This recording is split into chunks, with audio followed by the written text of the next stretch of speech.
Well, good day, everybody, and welcome back to Notes from the Pastor Cave as we march ever so closely to 75 videos, which, it's going to be another landmark for us. I'm not sure if I'm going to buy balloons like I did last time, but kind of a big deal. I feel like it's kind of a big deal when we get to 75, and of course, it'll be great when we get to 100. I tried to open the door to give us a little bit more ambient light in here, and the wind just closed it. So, so here we are. See, I always say, we don't do a lot of editing with these videos. We do them.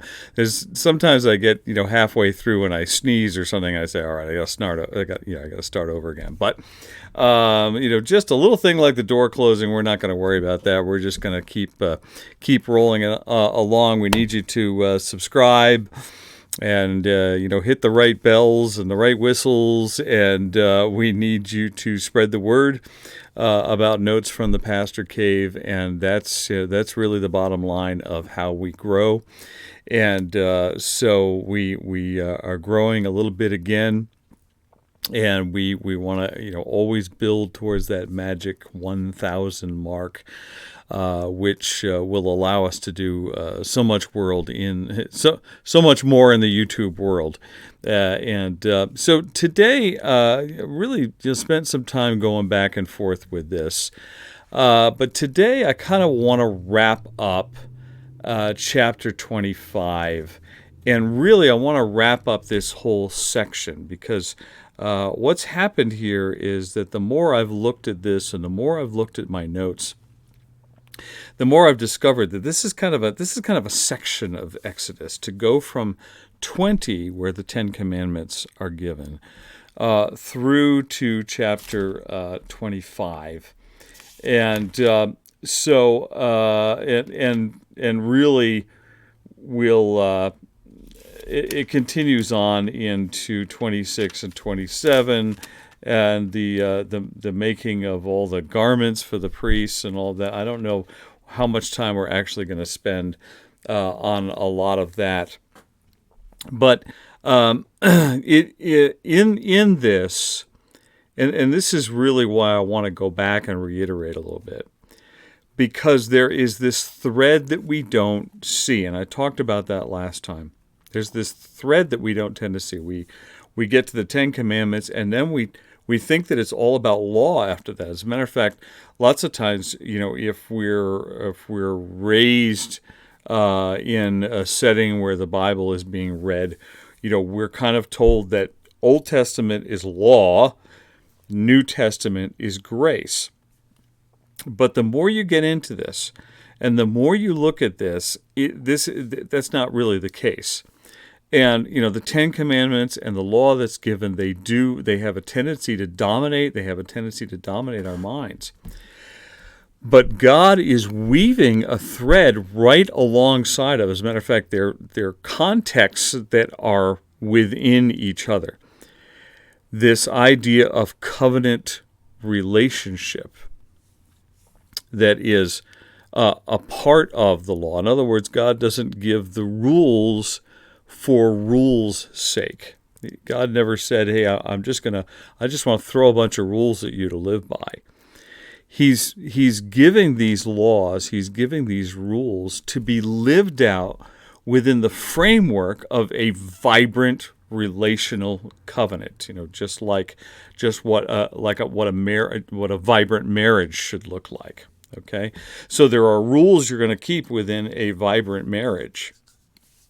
That sure they're kind of written down in your life, right? You took a vow that you would be faithful, and all of that. But there's a little bit of a balance issue, and if you look at the history of what happened with the Israelites, they continue to struggle with this idea of balance between law and relationship.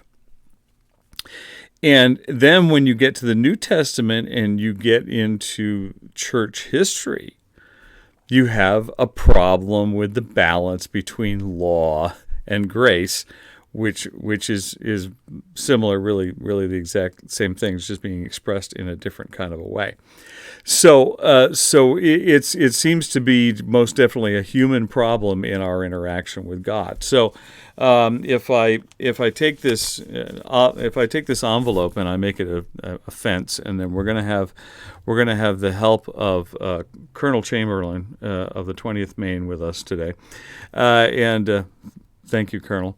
So this is where, this is ideally where God would want us to be, all right? This balance between law and covenant relationship. There's supposed to be a balance here. Well, what happened to the Israelites was that, as soon as all of this stuff kind of came about and it all started to be really implemented, then they fell off this way by just kind of ignoring the law. And we're God's people. We can kind of go do what we want to do, and that eventually led them into all kinds of gross idolatry and sacrificing their children, and they abandoned the Sabbath, and they abandoned the holidays that God had given them, the observance days, and they just abandoned really everything as they ignored the law. So they fell off this way. So eventually that leads to their being brought into captivity in Babylon. They spend a couple generations essentially in Babylon, and then God leads them back to their land of promise again. He brings them back, okay?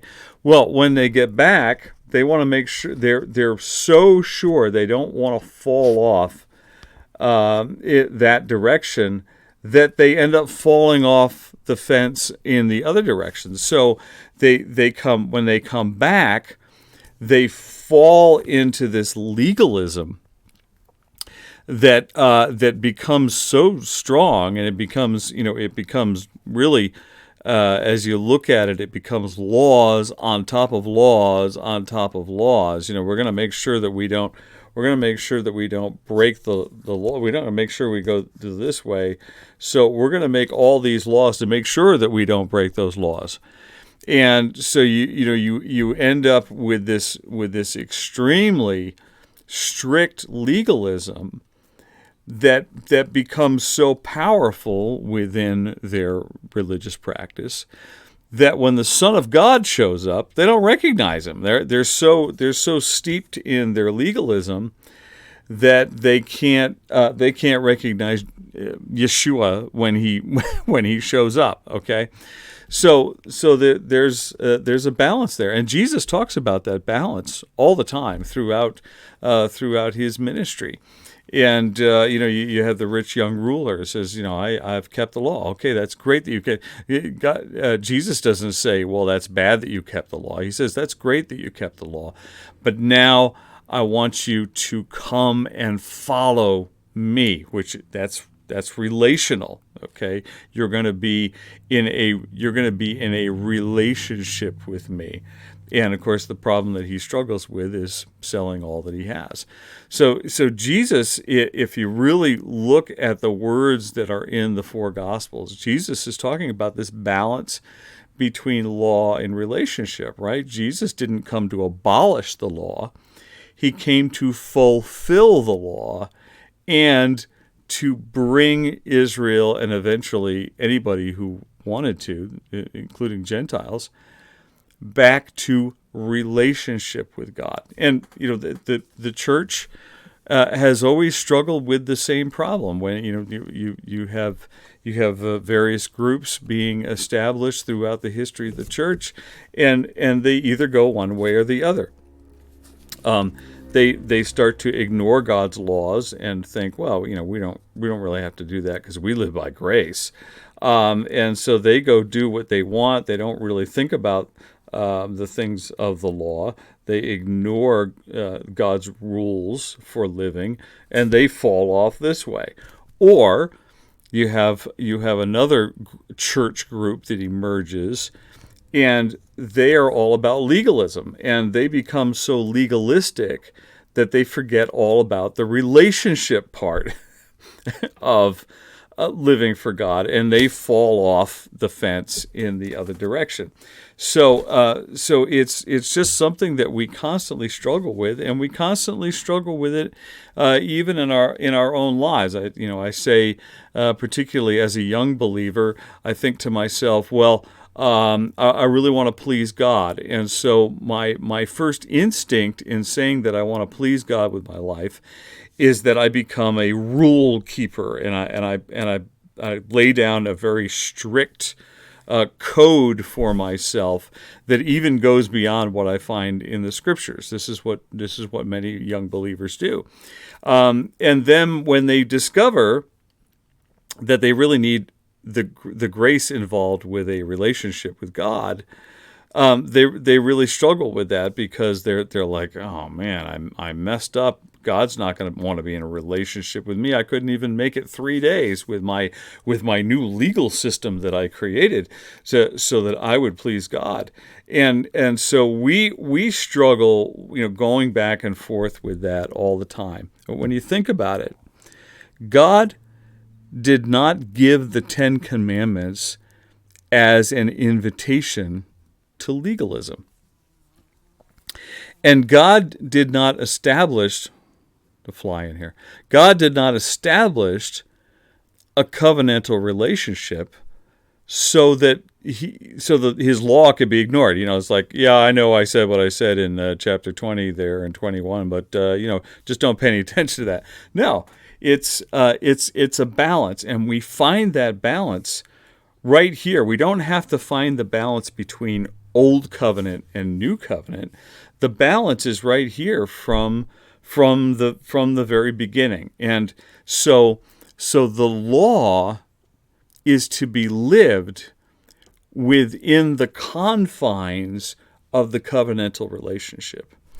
And the covenantal relationship is to be lived within the confines of the law. See, they circle each other. They work with each other. And we find lots of analogies in the marriage covenant. As I mentioned, I believe I mentioned last time, if I see my marriage as simply a law, as a vow, okay, and there's no vibrancy to the relationship, I got a lousy marriage. But if I see my marriage as the vow meaning nothing, and I just go and do what I want to do, and I'm not faithful to my spouse, well, I've got a lousy marriage there too. So in between there is the true vibrant marriage that keeps the vow, but also has a vibrant, growing, breathing love affair, and that is what God is always. God is consistent. God is not doing something different in the New Testament than he is in the Old Testament, really. He's establishing a new covenant. But he's expressing himself, really, in the same way. This is the way God has always wanted to be with the people that follow him and serve him, and now the door is going back and forth. That it's always been that way. God has been consistent about that.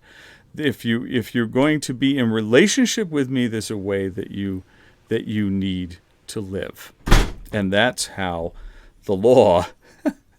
Well, I'm going to do something about the door next time, I think. That's how the law and the covenantal relationship, that's how they blend and how they work together.